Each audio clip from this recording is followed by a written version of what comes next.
Hello student, जो last class हुआ था लास्ट वीक में हाइड्रोलिसिस ऑफ साल्ट, उसमें जो फर्स्ट साल्ट हुआ था salt of strong acid and strong base, and second salt of weak strong acid and weak base. In that जो example लेते NH4Cl ammonium chloride, it is a salt of ammonium hydroxide that is weak base, and Cl मतलब HCl strong acid. जब water में इसको dissolve करोगे तो last में जो रिएक्शन मिला था that reaction contain excess of H positive and therefore this solution is acidic in nature, pH is less than 7 and this type of salt undergoes hydrolysis. Then second example, थोड़ा सा इसमें एक important question आता है, why copper sulfate when dissolved in water the solution become turbid, or during the hydrolysis of copper, during the preparation of copper sulfate solution, why small amount of H2SO4 is added। तो इसका ये जो 2 mark का question आता है, इसका और साथ में आप इसका एग्जांपल भी ले सकते हैं। तो second example salt of strong acid and weak base, and example है CuSO4 कॉपर सल्फेट SO4 दिख रहा, meaning it is a salt of strong acid, and CuOH by 2 it is a salt of weak base। strong acid H2SO4 and weak base CuOH by 2 मतलब copper hydroxide. तो इसका hydrolysis अगर आप reaction पढ़ोगे जैसे when copper sulfate dissolved in water H2, तो copper sulfate is the example of salt of strong acid and weak base when it dissolved in water। और आपको पता है कॉपर सल्फेट के लिए H2SO4 बनता है, 2 हाइड्रोजन चाहिए, और Cu के लिए 2 H ग्रुप चाहिए बेस बनाने के लिए। तो यहाँ पे आप थोड़ा चेंज कर लेते हैं, ट्वाइस H2 और प्रोडक्ट फॉर्म होता है CuOH by 2 plus H2SO4 copper hydroxide and sulphuric acid that is strong acid and weak base. हो गया क्लियर। नाउ आफ्टर आयनाइजेशन, अगर यही रिएक्शन आयनिक फॉर्म में लिखोगे, स्ट्रॉन्ग एसिड है डिसोशिएट्स कंप्लीटली, साल्ट है it also dissociate completely after ionisation, ionic reaction Cu dipositive plus SO4 dinegative plus twice H2O being weak electrolyte reversible form, और यहाँ पे CuOH by 2 being weak base है तो dissociation complete नहीं होगा, but H2SO4 twice H positive plus SO4 dinegative dissociate completely। And in this reaction after cancelling common ion, अगर common ion cancel करोगे तो क्या होगा, CuSO4 dinegative cancelled, SO4 dinegative cancelled. अब लास्ट रिएक्शन देखो, Cu dipositive plus twice H2 reversible that form CuOH by 2 plus twice H positive। क्या दिख रहा है रिएक्शन में, लास्ट रिएक्शन में as this reaction mixture contain, तो लास्ट वाला रिएक्शन ये है, और ये रिएक्शन में अगर आप देखोगे तो सॉल्यूशन में H positive ion excess present है, और कोई भी सॉल्यूशन में अगर H पॉजिटिव आयन का कॉन्सेंट्रेशन ज्यादा होता है then this solution is acidic in nature, and therefore the aqueous solution of copper sulfate is acidic in nature, pH less than 7, and this salt undergoes hydrolysis, and in this hydrolysis cation of salt react with water to produce acidity to the solution, मतलब this solution is acidic in nature। अब जो main question इस पे आता है, why this solution is turbid, formation of why the solution is turbid during this reaction the formation of copper hydroxide takes place, and ये जो compound बना है इट इज, जब भी कॉपर सल्फेट का सॉल्यूशन बनाओगे कॉपर सल्फेट वाटर में dissolve करोगे तो सोल्यूशन बिकम टर्बिड, ऐसे छोटे छोटे पार्टिकल्स दिखते हैं, पूरा क्लियर सोल्यूशन नहीं दिखता है, and that is due to the formation of copper hydroxide which is the sparingly soluble salt. ये जो साल्ट है कौन सा है, sparingly soluble salt.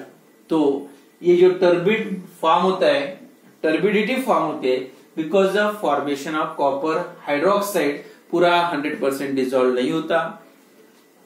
Sparingly soluble मतलब बहुत स्लाइटली सोल्यूबल होता है, मैक्सिमम जो कॉपर हाइड्रोक्साइड होता है इनसोल्यूबल होता है, and therefore the particles are form, मतलब सोल्यूशन बिकम टर्बिड। अब ये टर्बिडिटी रिमूव करने के लिए या उसको डिसॉल्व करने के लिए क्या करते हैं, उसमें थोड़ा सा H2SO4 ऐड कर देते हैं। जब भी कभी कॉपर सल्फेट सॉल्यूशन बनाना रहा तो small amount of H2SO4 is added to this solution, और उसका रूल क्या होगा, small amount of H2SO4 is added to this solution, जो भी अब क्या हुआ है, इक्विलिब्रियम है, और इक्विलिब्रियम में H पॉजिटिव पहले से प्रेजेंट है, और जैसे H पॉजिटिव को कॉन्सेंट्रेशन बढ़ेगा तो excess of H positive ion combine with OH negative, और OH negative combine OH negative के साथ कंबाइन होकर वाटर बनाएंगे H2 फिर से, और Cu डाइपॉजिटिव आयन फिर से फॉर्म होगा। मतलब जो भी कॉपर हाइड्रोक्साइड कंपाउंड बना था वो धीरे धीरे डिसॉल्व होना शुरू हो जाता है, और उसमें डिसॉल्व हो गया कॉपर सल्फेट, मतलब जो टर्बिडिटी फॉर्म हुई थी because of formation of CuOH/2 मतलब कॉपर हाइड्रोक्साइड की वजह से ये कंपाउंड डिकम्पोज होना शुरू हो जाता है, उसको डिसॉल्व होना शुरू हो जाता है, and therefore solution become turbid, and therefore to get a clear solution of copper sulphate the small amount of H2SO4 is added to the solution because equilibrium shifted towards the left, and excess of मतलब copper sulfate copper hydroxide solution dissolved in that solution। तो ये question और बाकी जो general example, उसके पहले का example जो लिया था अमोनियम क्लोराइड, ये भी चलेगा, एग्जांपल पूछा तो, लेकिन अगर ये क्वेश्चन आता है तो वही स्टार्टिंग से रिएक्शन लिखो, solution acidic है, but due to the formation of copper hydroxide solution become turbid. To dissolve this turbidity, small amount of H2SO4 is added. When H2SO4 is added to the solution, excess of H positive ions in shift that equilibrium disturb होता है, and equilibrium shifted in backward direction, and Cu hydroxide मतलब copper hydroxide dissolved, and turbidity means turbid solution become clear। तो ये last class में हुआ था salt of strong acid and weak base, and then next है salt of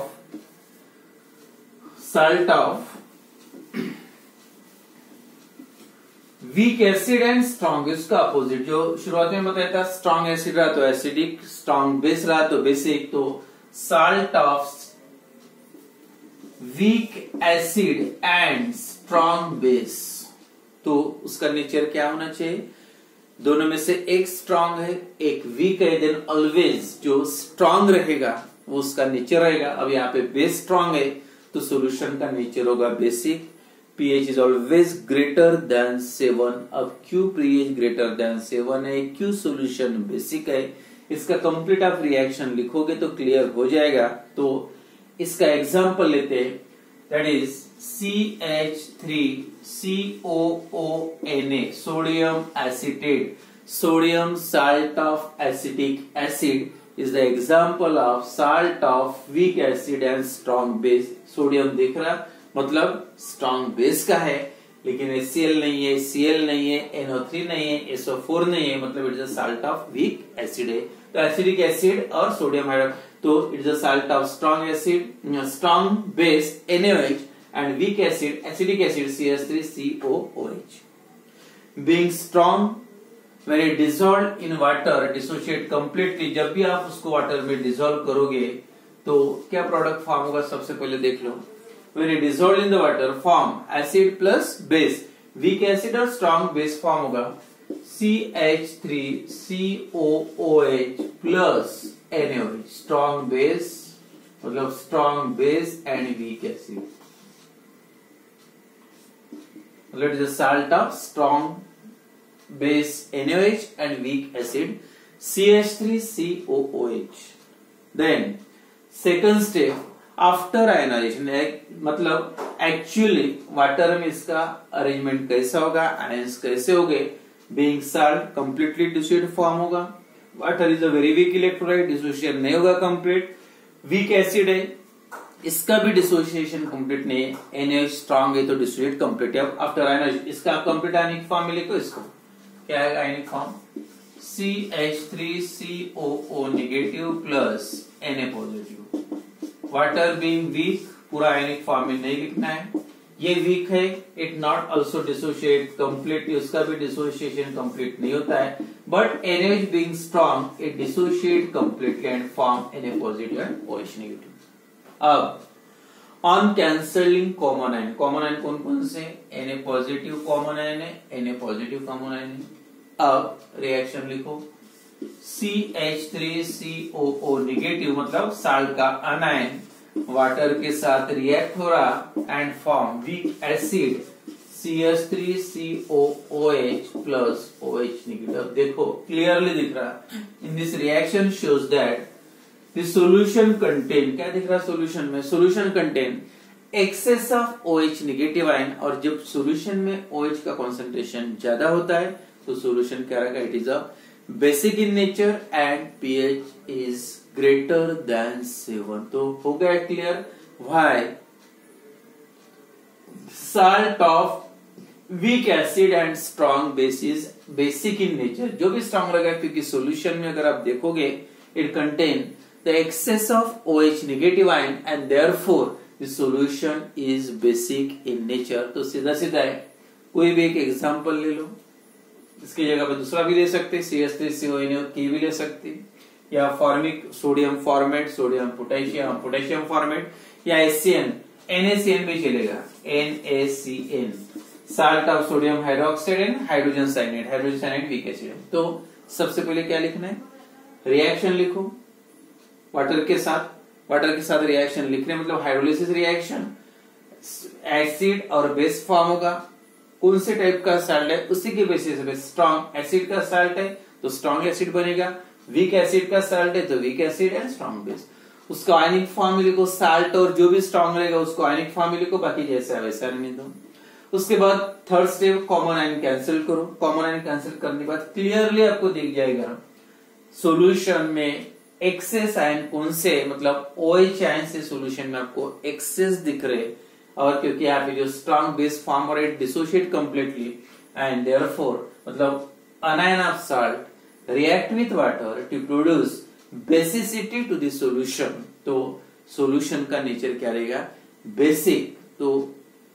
and pH of solution is greater than 7 and this type of salt undergoes hydrolysis। तो कोई भी salt हो, if it is a salt of weak acid and strong base, तो always जो pH होगा greater than 7, solution basic in nature and इस type के salt का हाइड्रोलिसिस होता है, क्योंकि कोई भी अगर हाइड्रोलिसिस की जो डेफिनेशन है आइदर कटायन और anion of salt react with water to produce acidity और basicity solution, that is called hydrolysis. तो ये साल्ट का हाइड्रोलिसिस हो सकता क्योंकि साल्ट का जो अनायन था वाटर के साथ रिएक्ट हो रहा, उसका H पॉजिटिव लेके जा रहा, अब H पॉजिटिव उसका चला जाएगा तो क्या बचेगा, OH नेगेटिव। अब OH नेगेटिव का कॉन्सेंट्रेशन जब सॉल्यूशन में बढ़ता है तो सॉल्यूशन क्या रहेगा, बेसिक इन नेचर। तो ये टाइप ऑफ साल्ट में salt of weak acid and strong base. तो ये जो एग्जांपल था थर्ड टाइप ऑफ साल्ट, पहला था salt of strong acid strong base, second था salt of strong acid weak base, और उसका opposite salt of weak acid and strong base. और जो फोर्थ टाइप आता है salt of weak acid and, दोनों अगर वीक रहेंगे तब सॉल्यूशन का नेचर क्या रहेगा ये मैंने बताया नहीं था, but the well either this solution is acidic और बेसिक और न्यूट्रल, तीनों पॉसिबिलिटी है। सॉल्यूशन एसिडिक भी हो सकता, बेसिक भी हो सकता और न्यूट्रल भी हो सकता, but that depends on value of Ka and Kb, मतलब dissociation constant of weak acid and weak base.